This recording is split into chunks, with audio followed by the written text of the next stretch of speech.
नमस्कार, स्वागत है आपका प्रदेश के नंबर 1 और सबसे भरोसेमंद news channel India news Haryana में। मैं हूं आपके साथ पराग गुप्ता। मेट्रो न्यूज के इस खास प्रोग्राम में आज बात करेंगे साइबर सिटी गुरुग्राम से जुड़ी तमाम बड़ी खबरों की। जी हां, औद्योगिक नगरी गुरुग्राम की हर गतिविधि पर है हमारी नजर, तो बने रहिए हमारे साथ।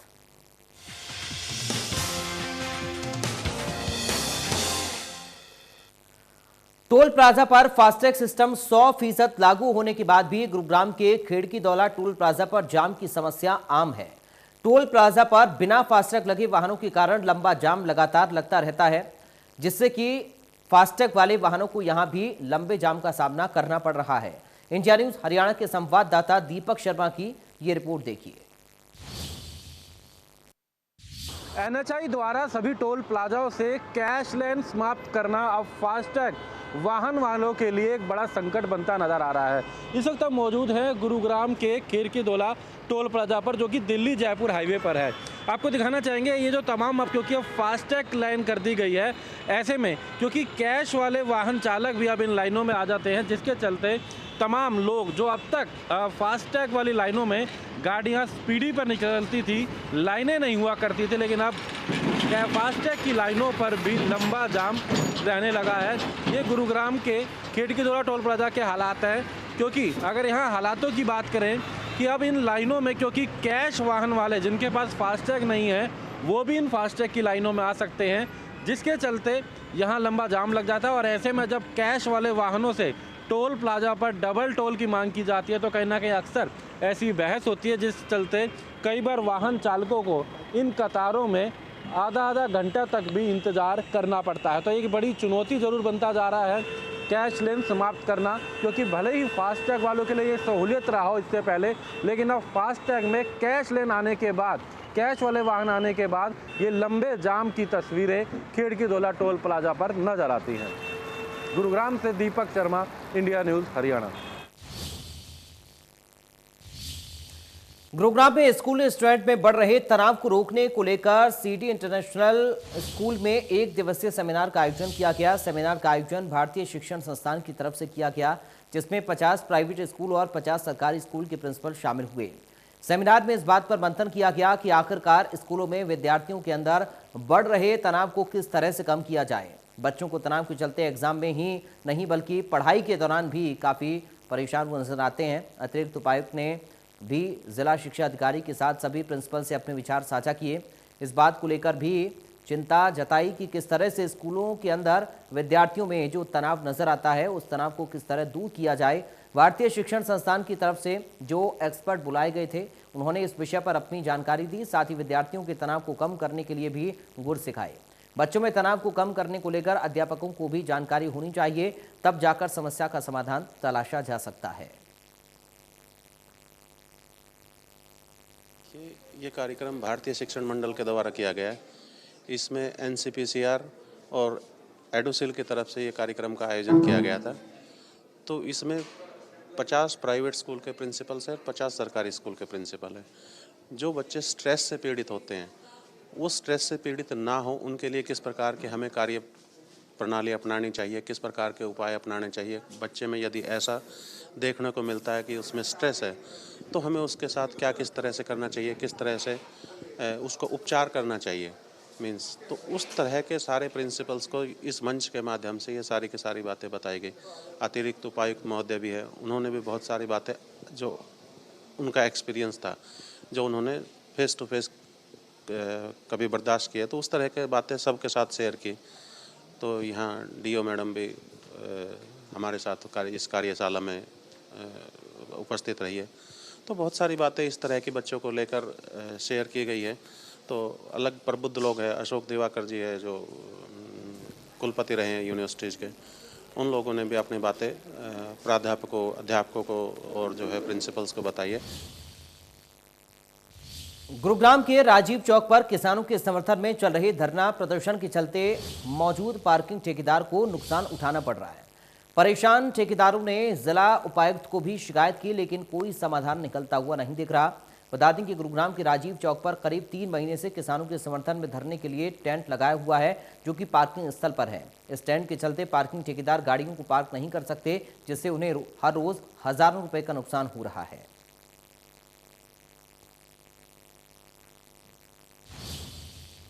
तो तीन महीना से टेंट लग रहा है कृषि आंदोलन का।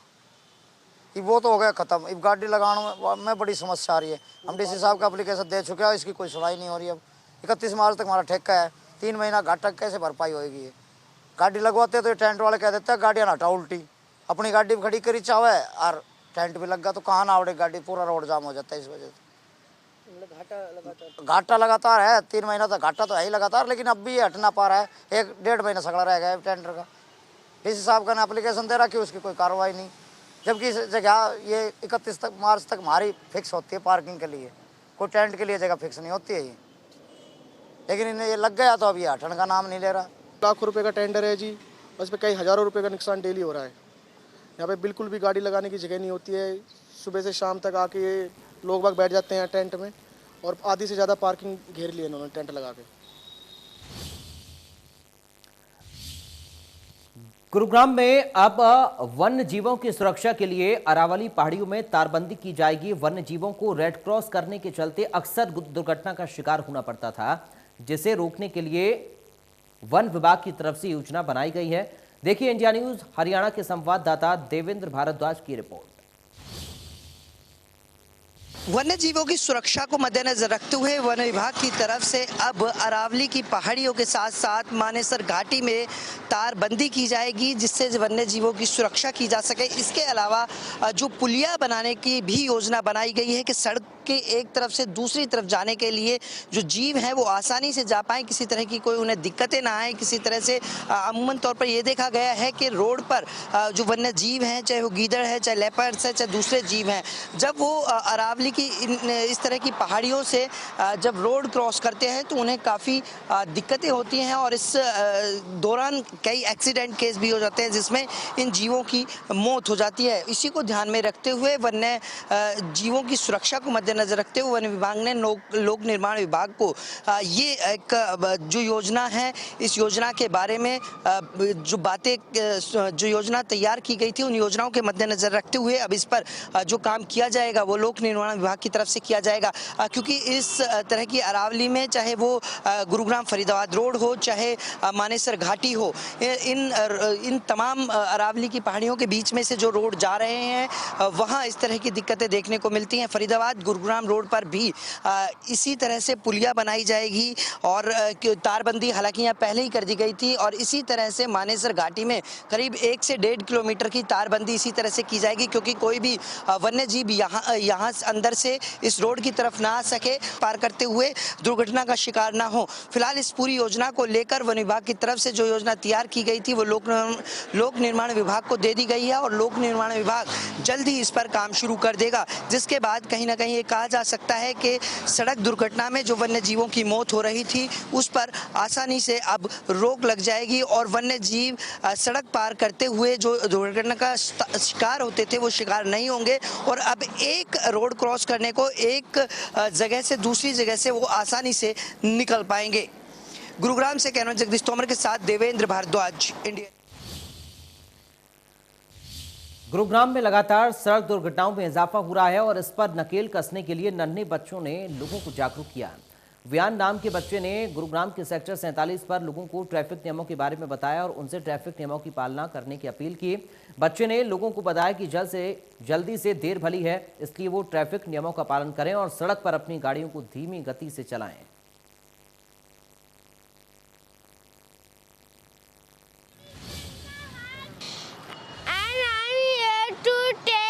About road safety, we should stop the zebra crossing. जी इस बच्चे के लिए एक ये बहुत ही नया अनुभव है। मुझे लगता है कि आने वाली पीढ़ी को भी जागरूक करने का समय है, इन्हें तैयार करने का समय है कि ये अपनी जिम्मेवारियों को लेके जागरूक हो। और मुझे लगता है जब एक छोटा बच्चा एक समाज को एक आईना दिखाता है, उसका असर समाज में एक बहुत अलग तरीके से होता है। जब एक बच्चा खड़ा होकर कहता है कि आप रूल फॉलो करिए, बच्चे आप देखेंगे कि माँ बाप हैं, बड़े हैं, वो बच्चों की बात वो आजकल बहुत गंभीरता से समझते हैं, और वो सोचने पर मजबूर हो जाते हैं कि जब इस छोटे बच्चे को पता है कि इस वातावरण को कितनी हानि हो रही है इस प्रदूषण से, कितना जान माल का हमारा नुकसान होता है क्योंकि लोग ट्रैफिक के नियमों का पालन नहीं करते, कितनी अनमोल जाने जाती हैं, कितनी माओं के घर खाली हो जाते हैं क्योंकि बच्चे सिर्फ इन दुर्घटनाओं में अपनी जान खो देते हैं। और वो बच्चे सिर्फ एक जान नहीं है, वो इस देश की धरोहर है, हमारा ह्यूमन रिसोर्स है। तो ये हमारी जिम्मेवारी बनती है कि हम उस रिसोर्स को बचा के रखें। और खास करके यहाँ पे रोड सेफ्टी के साथ साथ ये कार्यक्रम प्लास्टिक को लेकर जो हमने बॉयकॉट करना है, उसको ना कहना है, उसको भी एक लेके जागरूकता पैदा करता है। हमारी परिवर्तन एक प्रयास टीम बहुत लंबे समय से यहाँ पर लोगों को जागरूक कर रही है और इसका रिजल्ट आज आपने भी देखा होगा। एक बहुत अच्छा मैसेज जा रहा है लोगों के अंदर कि किस तरह से हमें रूल्स फॉलो करने हैं। यहाँ पे चालान कटने एक तरह से बिल्कुल बंद हो गई हैं। तो आज जो देश में सबसे ज़्यादा मौतें जो हैं सड़क हादसों में हो रही हैं, वो कहीं ना कहीं देश की आर्थिक स्थिति को भी कमज़ोर कर रही हैं। तो इसी के चलते हुए हमने ये एक मुहिम छेड़ी हुई है कि सड़क सुरक्षा जो है वो अपनी जिम्मेदारी है। और आज बहुत अच्छा लगा कि एक छोटा नन्हा हमारे साथ वॉरियर जो है यहाँ पर लोगों को जागरूक करने के लिए आया है। गुरुग्राम में मुख्यमंत्री उड़न दस्ता की टीम ने फर्जी कॉल सेंटर का खुलासा किया, जहां लोन दिलाने के नाम पर अमेरिकी मूल के लोगों से ठगी की जाती थी। अमेरिकी लोगों को लोन पास दिखाकर उनसे $100 से $500 की ठगी करते थे। टीम ने आरोपियों से 2 लैपटॉप, 5 मोबाइल समेत कई चीजें बरामद की हैं। मामले में लगभग 35 लोगों को हिरासत में लिया गया है।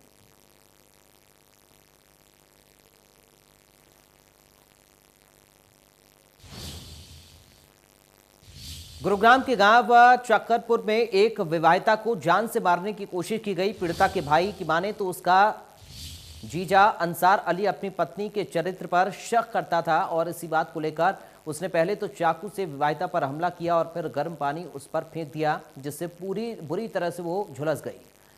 सूचना मिलते ही विवाहिता का भाई अतुल रहमान मौके पर पहुंचा और अपनी बहन को अस्पताल पहुंचाया। पुलिस से आरोपी के खिलाफ शिकायत की। पुलिस ने आरोपी पति को बंगाल से गिरफ्तार किया।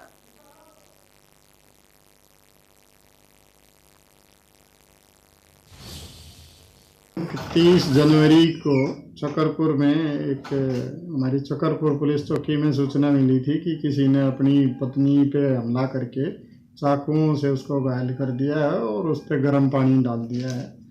जिस सूचना पे वहाँ पे पुलिस गई तो उस लेडी को वहाँ हॉस्पिटलाइज करवा दिया गया था। वहाँ पे उसके भाई की स्टेटमेंट पे FIR 307 के तहत हत्या के प्रयास के तहत दर्ज की गई, जिसमें उन्होंने बताया था कि वो अपनी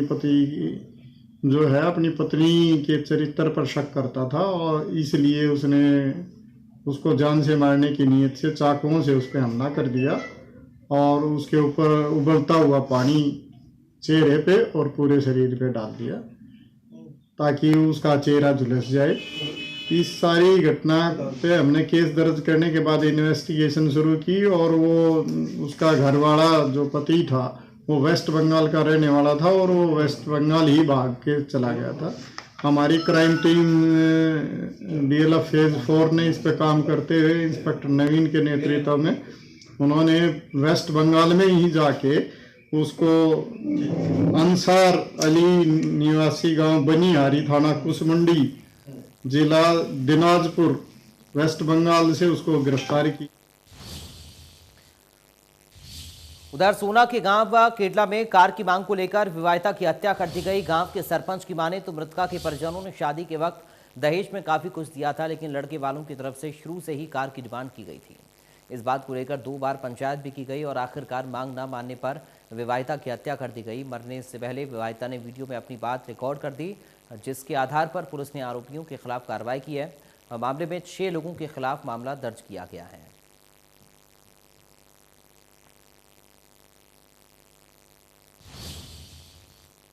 अपने हिंदू रीति रिवाज के अनुसार शादी की थी और उन्हें दान दहेज खूब जो उसकी हैसियत के मुताबिक वो सब दिया।